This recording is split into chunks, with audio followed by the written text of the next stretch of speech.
Assalamualaikum, saya Alisha Medina Iskandar, kelas 3A dari Min 3 Tangsel, mau bercerita tentang tanda-tanda kerasulan Nabi Muhammad. Sejak kecil, Nabi Muhammad telah memperlihatkan keistimewaan yang luar biasa. Usia 5 bulan, ia sudah pandai berjalan. Usia 9 bulan, ia sudah mampu berbicara. Pada usia 2 tahun, ia sudah bisa dilepas bersama anak-anak Halimah yang lain untuk mengembala kambing. Saat itulah ia berhenti menyusu dan karenanya harus dikembalikan lagi kepada ibunya. Dengan berat hati, Halimah mengembalikan anak asuhnya kepada Aminah. Sementara Aminah sangat senang melihat anaknya kembali dalam keadaan sehat. Namun tak lama setelah itu, Nabi Muhammad kembali diasuh oleh Halimah karena terjadi wabah penyakit di kota Mekah. Dalam masa asuhannya kali ini, Halimah beserta anak-anaknya sering menemukan keajaiban di sekitar Nabi Muhammad. Anak-anak Halimah yang mendengar suara memberi salam kepada Nabi Muhammad. Assalamualaikum ya Muhammad, padahal mereka tidak melihat ada orang di situ. Dalam kesempatan lain, salah satu anak Halimah berlari-lari sambil menangis dan mengadukan bahwa ada 2 orang bertubuh besar-besar dan berpakaian putih menangkap Nabi Muhammad. Halimah bergegas menyusul Nabi Muhammad. Saat ditanya, Nabi Muhammad menjawab, ada 2 malaikat turun dari langit. Mereka memberikan salam kepadaku, membaringkanku, membelah dadaku, membasuhnya dengan air yang mereka bawa, lalu menutup kembali dadaku tanpa merasa kesakitan. Halimah merasa sangat gembira melihat keajaiban pada diri Nabi Muhammad.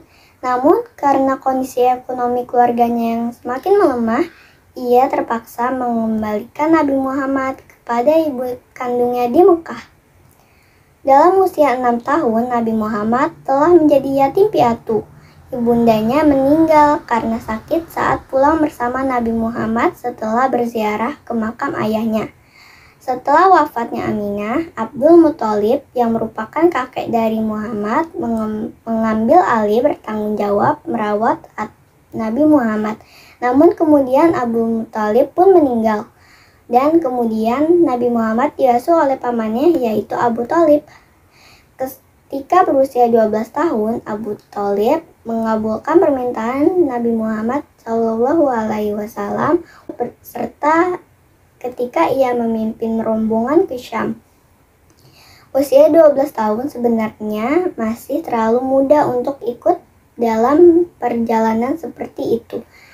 Namun, dalam perjalanan ini kembali terjadi keajaiban yang merupakan tanda-tanda kenabian Nabi Muhammad.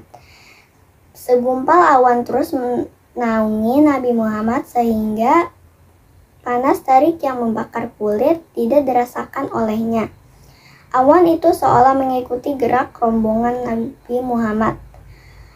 Bila mereka berhenti, awan itu pun ikut berhenti. Kejadian ini menarik perhatian seorang pendeta Kristen bernama Buhairo yang memperhatikan diri atas biarannya. Ia menguasai betul isi kitab Taurat dan Injil. Hatinya bergetar melihat rombongan itu terdapat seorang anak yang sedang mengendarai unta. Anak itulah yang terlindungi dari sinar matahari oleh segumpal awan di atas kepalanya. Pendeta itu pun berjalan mengikuti iring-iringan rombongan itu dan mengundang mereka dalam suatu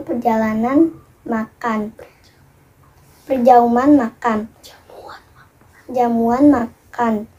Setelah berbincang-bincang dengan Abu Thalib dan Nabi Muhammad, ia semakin yakin bahwa anak yang diberi nama Muhammad adalah calon nabi yang ditunjuk oleh Allah Subhanahu wa Ta'ala.